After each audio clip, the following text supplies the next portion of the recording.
Halo guys, welcome back to my YouTube channel.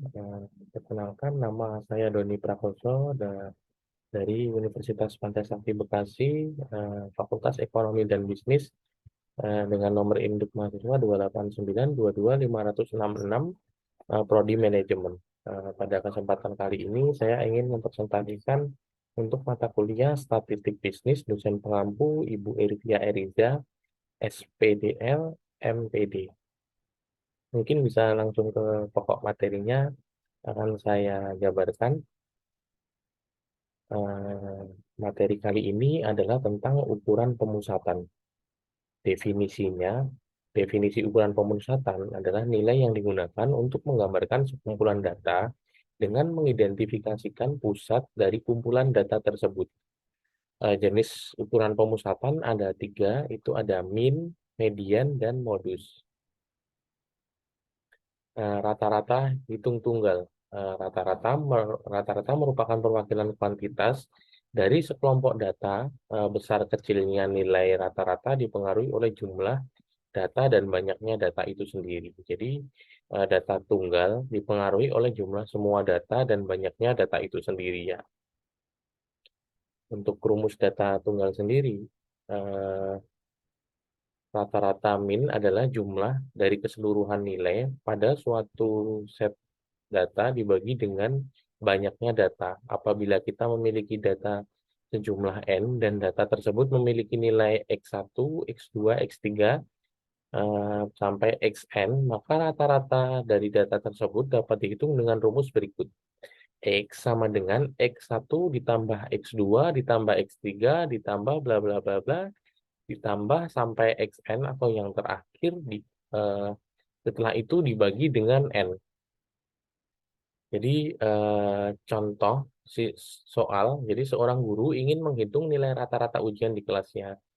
Berikut nilai 9 siswa tersebut. Jadi yang pertama adalah 50, 70, 90, hingga yang terakhir adalah 90. Jadi maka rata-rata dari nilai tersebut adalah dari nilai siswa 1 sampai dengan siswa ke-9 tadi dijumlahkan, ditambahkan, lalu kemudian hasilnya dibagi oleh nilai N atau nilai jumlah siswa. Jadi jumlah tadi dari nilai 1 sampai 9 ditambahkan, lalu dibagi 9, hasil rata-ratanya adalah 72,2.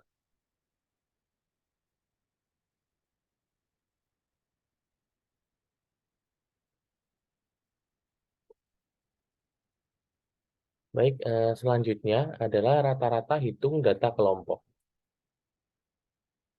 Pada prinsipnya, rumus data-data kelompok sama dengan data tunggal. Hanya saja, jika dijumlahkan satu persatu menjadi tidak efektif dan tidak efisien.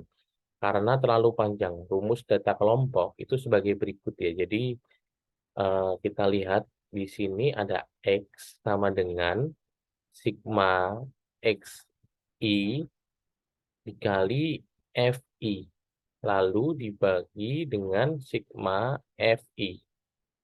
Jadi nilai dengan nilai rata-rata tadi, X1 adalah XI adalah nilai tengah atau median atau untuk rentang data ke I. Lalu FI adalah banyaknya data ke I. Baik, selanjutnya adalah contoh soal rataan atau rata-rata data kelompok. Jadi contoh soal hasil ujian siswa SD kelas 6 dengan jumlah 30 siswa adalah sebagai berikut. Bisa dilihat di tabel ini, jadi di sini ada nilai frekuensi XI, terus di sebelahnya ada FI kali XI. Untuk nilai ini adalah nilai rata-rata dari 40 sampai 49, 55, 9, hingga yang terakhir 90 sampai 100. Nah, frekuensi ini adalah jumlah orang yang mendapatkan nilai tersebut. Dari yang untuk yang 40 sampai 49 ada 4 orang, 50 sampai 59 ada 6 orang, dan seterusnya.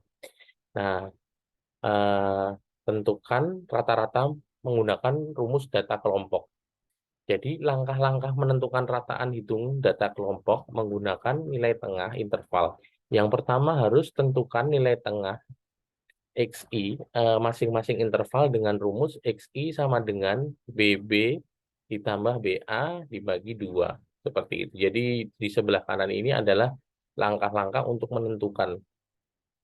Lalu langsung saja, jadi eh, tadi di sini ada nilai, terus frekuensi, tapi XI-nya masih kosong, FI kali XI juga masih kosong. Nah, untuk menentukan nilai XI ini adalah nilai tengah ya tadi ya. Jadi eh, kita bisa menambahkan 40 ditambah 49 lalu dibagi 2, hasilnya adalah 44,5. Nah, kalau yang kedua 50 ditambah 59 dibagi 2 hasilnya adalah 54,5. Dan seterusnya sampai yang terakhir 90 ditambah 100 lalu dibagi 2 hasilnya 94,5. Nah, itulah untuk menentukan nilai tengahnya. Lalu eh, kita harus mencari juga FI atau frekuensi dikali dengan XI atau nilai tengahnya tadi. Nah, untuk mencari ini kita harus mengkalikan. Jadi frekuensi yang 4 tadi dikalikan dengan 44,5, lalu hasilnya adalah 178. Nah, di bawahnya ada 6, berarti 6 dikali 54,5 hasil 327, dan seterusnya sampai yang paling bawah. Nah, lalu dijumlahkan untuk frekuensi tadi, sigma Fi itu sama dengan 30, dan sigma Fi dikali Xi itu di total dari atas hingga bawah tadi bisa dilihat hasilnya adalah 1975. Nah, lalu untuk mengetahui X bar, yaitu sigma Fi dikali Xi lalu dibagi dengan sigma Fi. Jadi bisa dilihat tadi 1975 dibagi 30 hasilnya adalah 65,83. Jadi rata-rata dalam kelas tersebut adalah 65,83. Jadi seperti itu penjelasannya. Lalu ke materi selanjutnya itu median data tunggal. Median adalah nilai tengah dari data yang telah disusun berurutan mulai dari yang terkecil sampai dengan yang terbesar. Secara matematis, median dilambangkan dengan ME yang dapat dicari dengan cara sebagai berikut. Jadi median itu untuk jumlah data n ganjil adalah rumusnya sebagai berikut. ME sama dengan X kurung buka n plus 1 per 2 kurung tutup. Lalu untuk yang data n-nya genap adalah ME sama dengan 1/2 dikali X kurung buka N per 2 kurung tutup ditambah X kurung buka N per 2 ditambah 1 kurung tutup. Keterangannya, ME adalah median dan N adalah jumlah data. Nah, contoh pertama ini untuk contoh yang nilainya ganjil ya. Jadi 5 orang anak menghitung jumlah kelereng yang dimilikinya dari hasil perhitungan mereka. Diketahui jumlah kelereng mereka adalah sebagai berikut. Dari yang 5, 6, 7, 3, 2 ini median dari jumlah kelereng tersebut adalah karena jumlah data adalah ganjil, maka perhitungan median menggunakan rumus yang tadi ganjil ya. Jadi bisa dilihat di rumus di sini, dari rumus matematis di atas diperoleh bahwa median adalah X3. Jadi yang di tengah itu adalah yang X3. Untuk mengetahui X3, maka data harus diurutkan terlebih dahulu. Hasil pengurutan data adalah sebagai berikut. 2 itu dimulai dari yang kecil, jadi 2, 3, 5, 6, 7. Nah, X3-nya tadi adalah angka 5. Dari hasil pengurutan dapat diketahui bahwa median X3 adalah 5. Jadi seperti itu contoh soal untuk yang ganjil, lalu yang kedua adalah contoh soal untuk yang genap. Bisa saya mulai untuk contoh yang kedua, 10 orang siswa dijadikan sampel dan dihitung tinggi badannya. Hasil pengukuran tinggi badan ke-10 siswa tersebut adalah sebagai berikut. Bisa dilihat ini ada 172, 167 hingga yang 165. Median dari data tinggi badan siswa, tentukan median dari data tinggi badan siswa. Yang pertama, karena jumlah data genap, maka perhitungan median menggunakan rumus median untuk yang genap juga. Jadi proses perhitungannya sebagai berikut. Ini rumusnya ya, seperti tadi sudah saya informasikan. Untuk melanjutkan aduh, untuk melanjutkan perhitungan, kita harus terlebih dahulu mengetahui nilai X5 dan X6. Jadi karena tadi dua karena bilangan genap, jadi dua bilangan yang ada di tengah itulah yang dijadikan nilai X5 dan X6. Kedua nilai data tersebut dapat diperoleh dengan mengurutkan semua hasil. Hasil pengurutannya adalah sebagai berikut. Itu bisa dari yang terkecil seperti tadi, 160, 165, 167, 169, 170, 171, 72, 73, 75, dan 180. Dari pengurutan tersebut diperoleh nilai X5 sama dengan 170 dan X6 sama dengan 171. Dengan demikian, perhitungan median dapat dilanjutkan. Jadi ME sama dengan 1/2 kurung buka 170 ditambah 171 sama dengan 1/2 dikali 341. Jadi hasilnya adalah 170,5. Jadi median dari data tinggi siswa di atas adalah 170,5. Baik, selanjutnya median data berkelompok. Pada data tunggal, perhitungan median cukup mudah. Data diurutkan berdasarkan nilai datanya, mulai dari yang terkecil sampai yang terbesar. Kemudian median tersebut langsung dari nilai tengah urutan data tersebut. Namun pada data berkelompok, cara tersebut tidak bisa digunakan. Data berkelompok merupakan data yang berbentuk kelas interval, sehingga kita tidak bisa langsung mengetahui nilai median jika kelas mediannya sudah diketahui. Oleh karena itu, kita harus menggunakan rumus di bawah ini. ME sama dengan XII ditambah kurung buka N/2 dikurangi FKU dibagi FI, lalu kurung tutup dikalikan dengan P. Nah, ini untuk contoh soalnya. Jadi, sebanyak 26 orang mahasiswa terpilih sebagai sampel dalam penelitian kesehatan di sebuah universitas. Mahasiswa yang terpilih tersebut diukur berat badannya. Hasil pengukuran berat badan disajikan dalam bentuk data berkelompok seperti di bawah. Hitunglah median berat badan mahasiswa tersebut. Jadi bisa dilihat ini ada 46, 50 itu frekuensinya 3 orang, 51, 55 frekuensinya 2 orang, hingga yang terbawah dengan berat 81 sampai 85 itu kategorinya ada 1 orang. Nah, sebelum menggunakan rumus dari atas, terlebih dahulu kita harus buat tabel untuk menghitung frekuensi kumulatif. Tabelnya adalah sebagai berikut. Jadi tadi 46 sampai 50 ada 3 orang. Nah, frekuensi kumulatif ini adalah yang pertama. Jadi yang pertama di sini kan ada 3. Nah, otomatis frekuensi kumulatifnya di sini juga 3. Nah, lalu 3 ini ditambahkan dengan 2, jadi hasilnya adalah 5. 5 ditambahkan 4, lalu hasilnya adalah 9. 9 ditambah 5, hasilnya 14, dan seterusnya. Selanjutnya adalah menentukan nilai-nilai yang akan digunakan pada rumus. Jumlah data adalah 26, sehingga mediannya terletak di antara data ke-13 dan 14. Data ke-13 dan 14 ini berada pada kelas interval keempat, yaitu 61 hingga 65. Kelas interval keempat ini kita sebut kelas median. Secara matematis bisa diringkas sebagai berikut.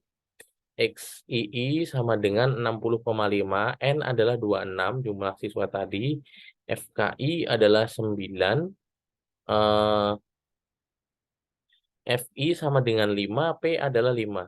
Jadi dari nilai-nilai tersebut dapat kita hitung median dengan menggunakan rumus median data berkelompok. ME sama dengan 60,5, itu yang tadi eh, bawah bawah kelas median sama dengan 60,5 yang tadi ya.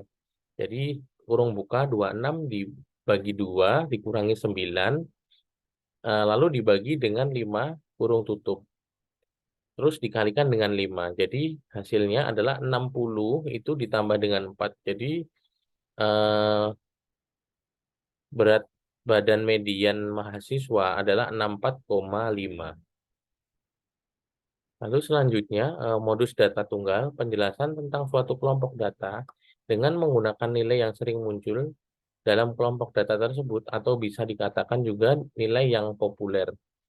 dalam sekelompok data. Jika dalam suatu kelompok data memiliki lebih dari satu data yang sering muncul, maka sekumpulan data tersebut memiliki lebih dari satu modus. Sekelompok data yang memiliki dua modus disebut dengan bimodal. Sedangkan jika lebih dari dua modus disebut multimodal. Jika dalam kelompok data tidak terdapat satu pun di atas yang sering muncul, maka sekelompok data tersebut dianggap tidak memiliki modus. Nah, modus biasanya dilambangkan dengan MO. Nah, ini contoh modus data tunggal. Jadi, 8 buah mobil sedang melaju di suatu jalan raya, kecepatan ke-8 mobil tersebut adalah 60, 80, 70, 50, 60, sampai 75. Nah, tentukan modus kecepatan mobil. Nah, jika kita urutkan seperti yang tadi, dari yang terkecil hingga yang terbesar, nah di sini 60-nya ada 2 dan 70-nya ada 2. Nah, oleh karena itu, modus sekelompok data di atas adalah 2 dan angkanya adalah 60 dan 70. Lalu modus data berkelompok itu adalah modus yang nilainya memiliki frekuensi terbanyak dalam seperangkat data. Modus untuk data tunggal dapat ditentukan dengan mengelompokkan nilai yang data yang sama, kemudian kelompok nilai data yang paling banyak adalah modus data tersebut. Nah, ini adalah rumus modus data berkelompok. MO sama dengan B ditambah kurung buka B1 dibagi B1 ditambah B2 lalu dikalikan dengan B. Nah, untuk contoh modus data berkelompok bisa dilihat di sini. Jadi, data umur para pekerja di sebuah pabrik sepatu sebagai berikut. Kelas intervalnya dari 16 sampai 20, frekuensinya 18, 21, 25, frekuensi 28, dan yang terbawah 46 sampai 40 adalah 4. Berapakah modus umur para pekerja tersebut? Nah, nilai-nilai yang diketahui di tabel di atas, kelas modus sama itu 21 hingga 25. Untuk B-nya adalah 20,5 dan P-nya adalah 5. B1 sama dengan FM dikurangi FM dikurangi 1 sama dengan 28 dikurangi 18 sama dengan 10. Lalu B2-nya FM dikurangi FM plus 1 sama dengan 28 dikurangi 20 hasilnya adalah 8. Nah, modus umur para pekerja adalah MO sama dengan B sama ditambah kurung buka B1 per B1 plus B2 kurung tutup P. Nah, nilai B-nya tadi adalah 20,5 ditambah kurung buka 10 dibagi 10 plus 8 dikali 5. Nah, jumlahnya adalah 20,5 ditambah 2,78. Jadi hasilnya modus untuk umur para pekerja adalah rata-rata di 23,28. Baik, terima kasih. Mungkin itu saja materi yang bisa saya sampaikan karena sudah cukup banyak. Jadi, presentasi kali ini saya cukupkan atas perhatian dan kerjasamanya. Saya ucapkan terima kasih. Mohon maaf bila banyak kesalahan dalam pengucapan atau ada data yang kurang. Kiranya data ini berkenan bagi rekan-rekan semua. Terima kasih.